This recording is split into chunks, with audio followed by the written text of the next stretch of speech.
પૂરમાં સરકારી બાબુઓની ઘોર બેદરકારી જુઓ। માર્ગ મકાન વિભાગની કચેરીમાં વીજળીનો બગાડ થઈ રહ્યો છે। નાયબ કાર્યપાલક ઇજનેર કચેરીમાં ખુરશીઓ ખાલી છે। કચેરીમાં અધિકારી કર્મચારી વગર લાઇટ પંખા ચાલુ છે। ખાલી સરકારી કચેરીનો વિડિયો થયો છે વાયરલ। અધિકારીઓ અને કર્મચારીઓની ગેરહાજરી અંગે પણ સવાલ થયા છે। શું જવાબદાર અધિકારીઓ સામે થશે કાર્યવાહી?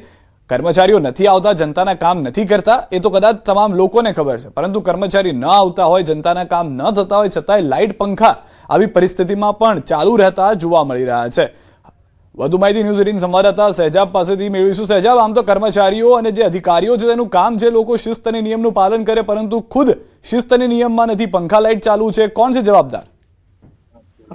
જે ખાસ કરીને છોટાઉદેપુરનું જે માર્ગ મકાન વિભાગની કચેરી જે છે, હાલ જે કચેરીની અંદર એકેય કર્મચારી નથી, બી નથી, ત્યાં કોઈ પણ એકાઉન્ટર નથી, એટલે કહી શકાય કે કોઈ પણ કર્મચારી ત્યાં હાજર નથી, અધિકારી હાજર નથી, પરંતુ તમામ ઓફિસના લાઇટ પંખા તમામ વસ્તુ ચાલુ છે।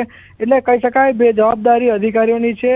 હાલ તો અધિકારીઓને ઓફિસમાં બેસીને જનતાનું કામ કરવાનું છે, પરંતુ જનતા પૂછે તો પૂછે કોને સવાલ, એવા અહીં સવાલ ઉભા થઈ રહ્યા છે। કારણ કે અધિકારીઓ તો હાજર નથી જ, સાથે સાથે સરકારી વીજળીનો પણ તેઓ દુરુપયોગ કરી રહ્યા છે। જે રીતે લાઇટ પંખા બધું જ વસ્તુ ચાલુ રાખી રહ્યા છે, એટલે કહી શકાય અધિકારીઓ હાજર રહે ત્યારે જ આ લાઇટ પંખાનો ઉપયોગ કરી શકે, પરંતુ આજે અધિકારી પણ ગેરહાજર અને તેવાની અંદર સામે વીજળીને પણ બની રહ્યું છે, અને કહી શકાય કે લાઇટ પંખા ચાલુ રાખીને તેઓ ગેરહાજર।